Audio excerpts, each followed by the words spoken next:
Now, I know that the teleprompters are working well, though I'm not using them.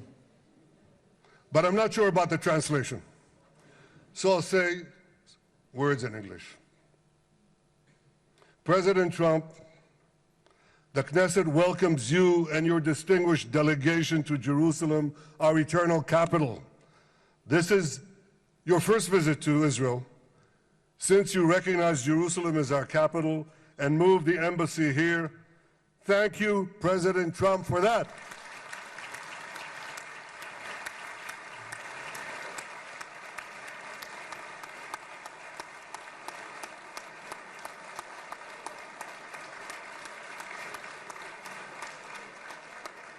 There are many other reasons to thank you since your last visit here. Thank you for recognizing Israeli sovereignty over the Golan Heights.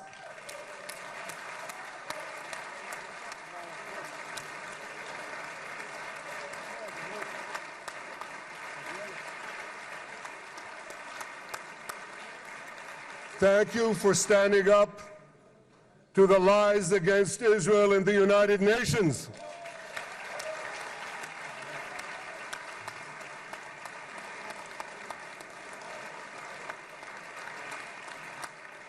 Thank you for recognizing in your 2020 peace plan our rights in Judea and Samaria, the ancestral homeland of the Jewish people.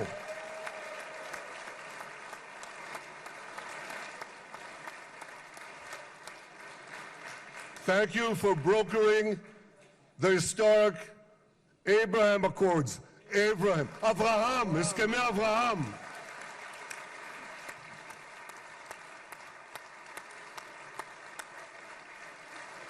Thank you for withdrawing from the disastrous Iran nuclear deal.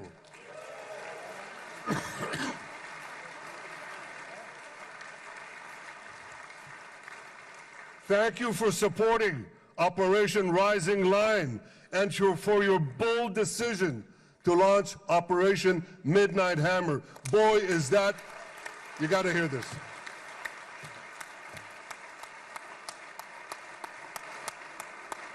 This is the most fitting name ever named for a military operation, because a little after midnight, you really hammered them.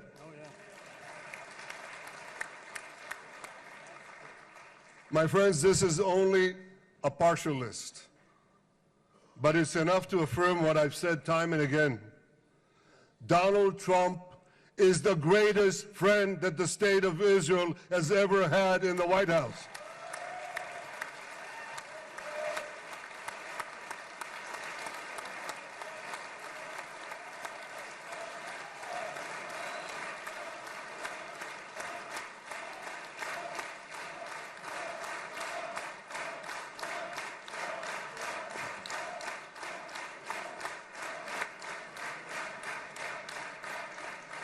No American president has ever done more for Israel.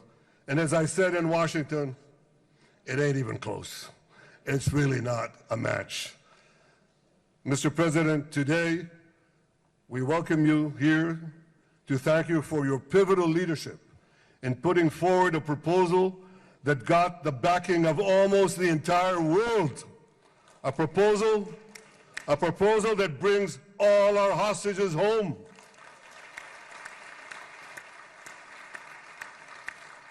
A proposal that ends the war by achieving all our objectives. A proposal that opens the door to an historic expansion of peace in our region and beyond our region. Mr. President, you are committed to this peace. I am committed to this peace.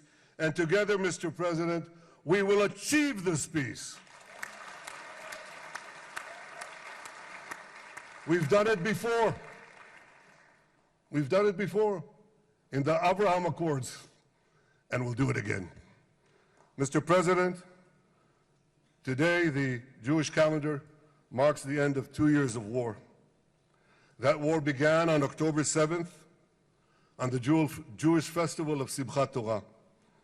You always tell me, and you tell the world, remember October 7th. Mr. President, we remember. We remember the thousands of Hamas terrorists who stormed into our towns and kibbutzim. We remember the 1,200 people Hamas savagely slaughtered in cold blood, including dozens and dozens of Americans. We remember entire families burnt alive as they embraced each other. We remember the beautiful young Israelis brutally gunned down at the Nova Music Festival. We remember the hundreds of our citizens who were dragged into the dungeons of Gaza, including 12 Americans, men and women, young and old, babies and elderly Holocaust survivors. My friends, Mr. President, Donald, these monsters take babies as hostages. In response to this barbaric attack on October 7th, Israel did what it had to do. With indomitable courage, we set out to defend our people, to defeat our enemies, and to release our hostages. Our heroic soldiers fought like lions. They fought on the front lines of civilization and barbarism. Israel achieved amazing victories over Hamas and the entire Iran terror axis. Sinwar, Def, Hania, Nasrallah, Assad, they're all gone.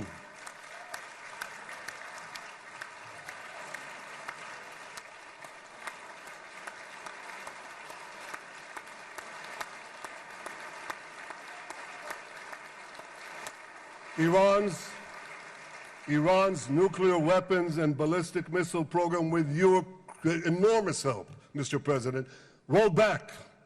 Half the Houthi leadership wiped out. But the price of this victory, the price of these victories, has been heavy. Nearly 2,000 of Israel's finest were lost, nearly half in battle. They left behind parents, spouses, siblings, and children. Their love and laughter, their promise and potential were lost forever. To the families of our fallen fighters, many of them are here, I say, I know the depth of your pain. I know the inconsolable grief that will accompany you for the rest of your lives. The State of Israel bows its head in eternal gratitude to our fallen heroes. Because of these heroes, our nation will survive. Because of these heroes, our nations will thrive. And because of these heroes, our nation will have peace. Mr. President, thousands of our brave soldiers were also wounded, suffering terrible blows to body and soul. Brave soldiers like Ari Spitz. Ari is an American. Ari is an American Israeli who was injured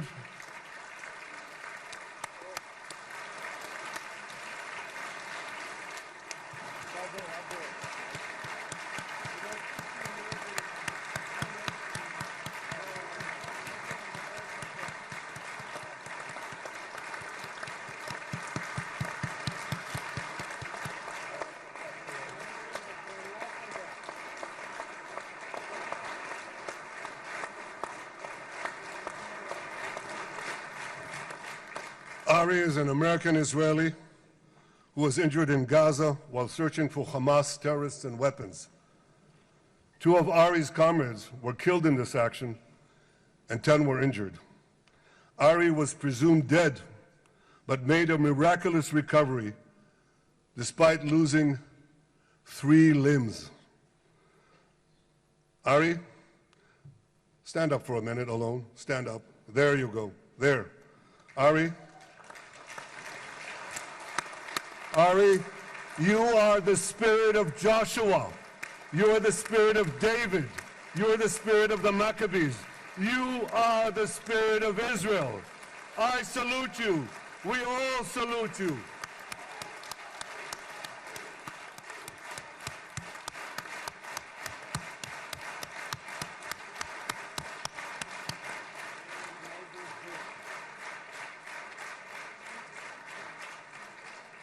Sabine Tassa of Kibbutz Netiv HaAsara is watching us today from the Israeli consulate in Los Angeles. Sabine lost her husband and her oldest son on October 7th. She is the mother of 3 other boys. 2 of them, Koren and Shai, witnessed their father jump on a Hamas grenade to save his 2 sons. We all saw the film of those 2 boys crying out in pain, "Father is dead. Why? Why did God save me?" Mr. President, my friend Donald, I've seen some very tough things in my life. But I couldn't bring myself to watch those boys suffering again. So I didn't see this film except once. Yet Sabine, their mother, has had the strength and fortitude to show this film across the world. And my wife Sarah and I asked her, "Sabine, how do you do it? Why do you do it?" And she answered, "I do it to show the entire world the monsters Israel is fighting and the justice of our cause." This is what she's doing once again in Los Angeles. Sabine, you can hear me now, so I want to tell you on behalf of all of us, you embody the spirit of our biblical heroines, Deborah, Ruth, and Esther. You too are the spirit of Israel, and we all salute you.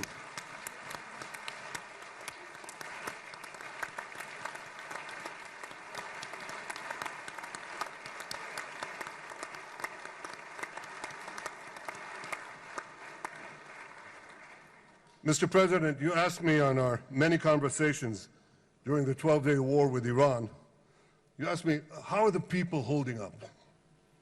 And I said to you, our people are strong. Israelis are a nation of lions with unlimited resolve to defend our country and secure our future. The people give strength to our soldiers, and the people give strength to me and to my colleagues. The Jewish people have risen from the ashes time and again, but when we formed the State of Israel and the Army of Israel, we pledged never again would be defenseless against our enemies. And that resolute strength not only assures our survival, it assures our future, it assures peace. We have paid a high price for this war, but our enemies now understand just how powerful and just how determined Israel is. They understand that attacking Israel on October 7th was a catastrophic mistake. They understand that Israel is strong and that Israel is here to stay. And this, Mr. President, is the indispensable foundation of peace. Peace through strength. Ladies and gentlemen, this is a momentous day, a day of great joy as the remaining hostages come home. My wife Sarah and I have met with the hostage families many times. There were no words to describe their agony, only tears of bottomless sorrow and unimaginable pain. At the beginning of the war, I promised to bring all the hostages home. Today, with the indispensable help, the determined and focused help, the unremitting help of President Trump and his team, and with the incredible sacrifice and courage of the soldiers of Israel, we are fulfilling that promise.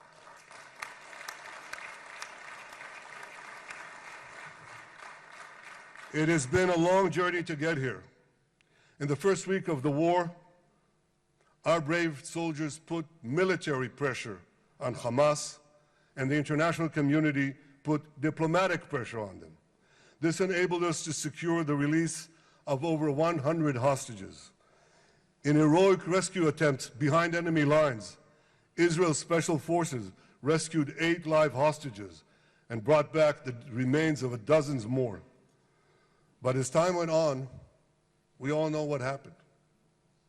The diplomatic pressure was turned on its head. More and more governments bought into Hamas's false propaganda. More and more governments succumbed to anti-Semitic mobs in their own countries. They just turned on Israel. They called for us to surrender to Hamas demands, just leave Gaza immediately, they said, end the war without committing to disarm Hamas, without committing to demilitarize Gaza. Had Israel succumbed to those demands, not only would Sinwar, Nasrallah, Assad, and Iran's missile and nuclear program remain intact. Not only that, because in no time, the Hamas killers would be back on the border fence, ready to repeat the horrors of October 7th again and again, as they vowed to do. But just at that point of maximum pressure on Israel, a man named Donald J. Trump was elected President of the United States.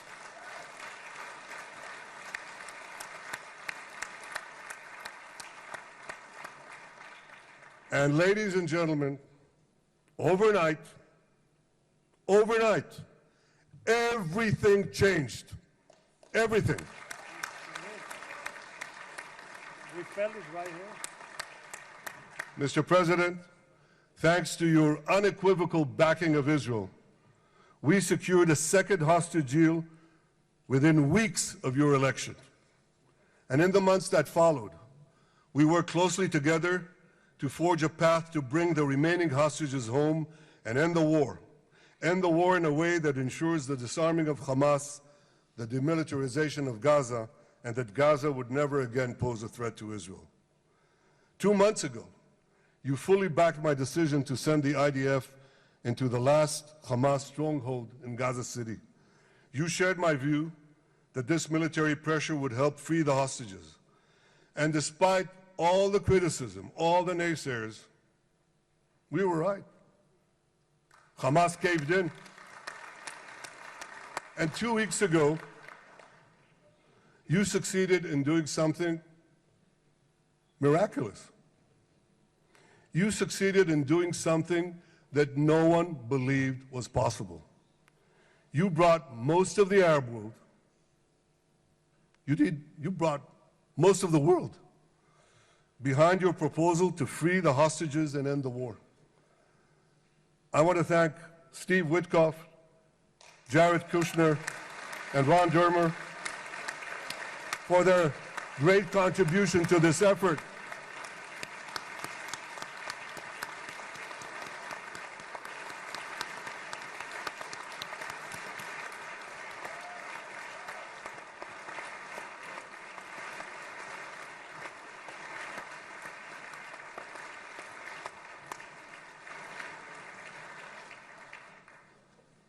And I want to thank our negotiating team.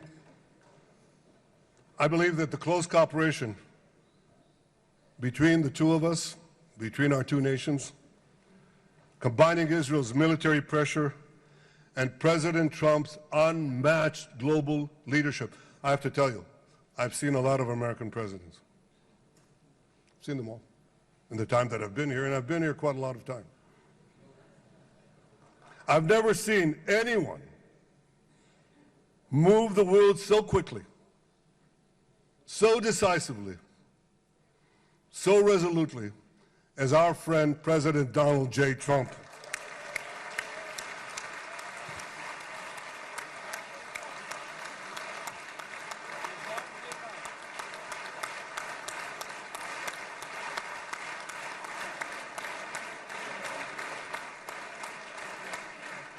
With our military pressure and President Trump's global leadership, we achieved this historic moment.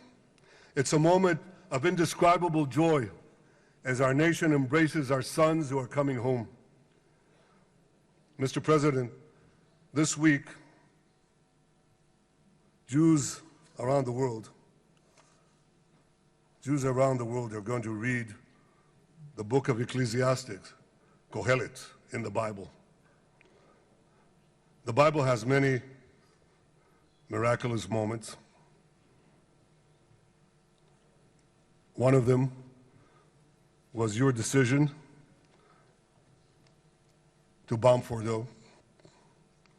I think it was a pivot of history because it wasn't meant only to bomb Fordo.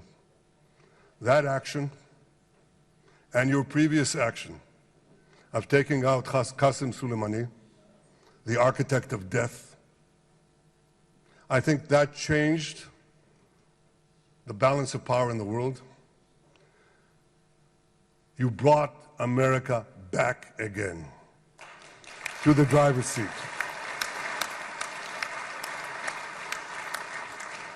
Now, I said that we're going to read this week the book of Ecclesiastes. It's not a book of action. It's a book of meditations, of thought, a perspective on life and on death. And in this book, we read the immortal words of King Solomon. To everything there is a season, and a time for every matter under heaven. Et milchama ve'et shalom. A time for peace and a time for war. The last 2 years have been a time of war. The coming years will hopefully be a time for peace.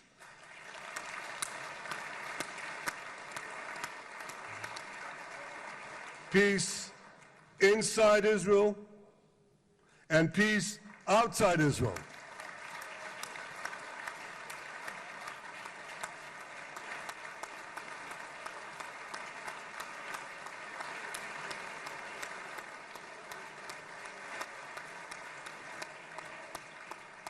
I look forward to continuing marching with you on the path we paved together with the Abraham Accords. Under your leadership, we can forge new peace treaties with Arab countries in the region and Muslim countries beyond the region. Abraham's children will work together to build a better future, a future that will unite civilization against barbarism, light against darkness, and hope against despair.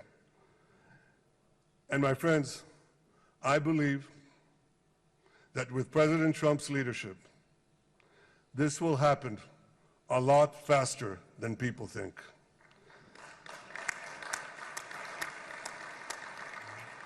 As Prime Minister of Israel, I extend my hand to hold those who seek peace with us. No one wants peace more than the people of Israel. Israel will always remain vigilant in defending itself, and Israel will always remain full of hope. Hope is our national anthem. Hope is our creed. Hope is our strength. It is time, my friends, to realize that hope and expand the circle of peace.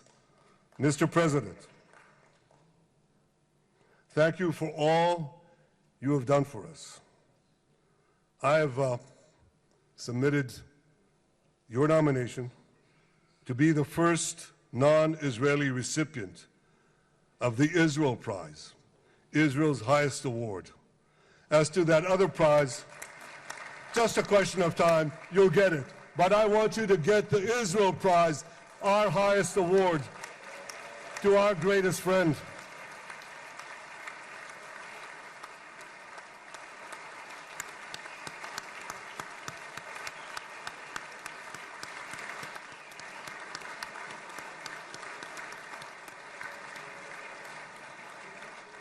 When others were weak, you were strong.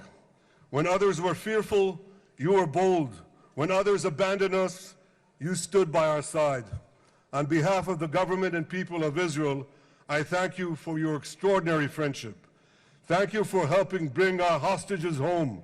Thank you for supporting Israel's march to victory. Thank you for paving a path to peace. מכובדי נשיא ארצות הברית, ידידי דונלד, Honorary ברוך הבא President, לישראל, welcome to Israel. ברוך הבא לירושלים, Welcome to Jerusalem. ברוך הבא ביום המרגש הזה, Welcome in שהחיינו this וקיימנו exciting day והגיענו that לזמן brought הזה. us to this day.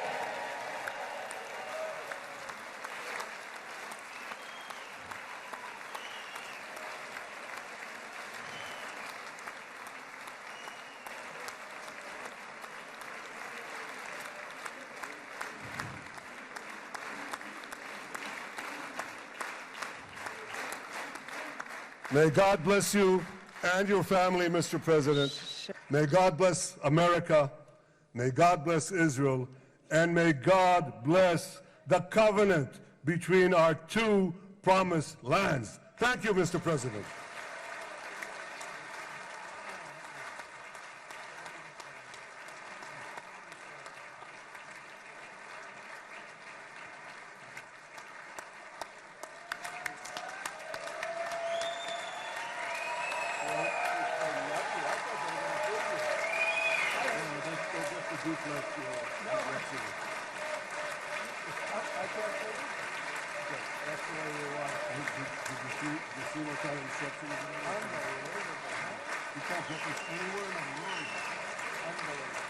But you'll get it in the morning.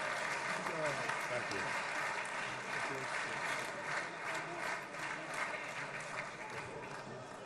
The president. Where? Oh, you're the last speaker.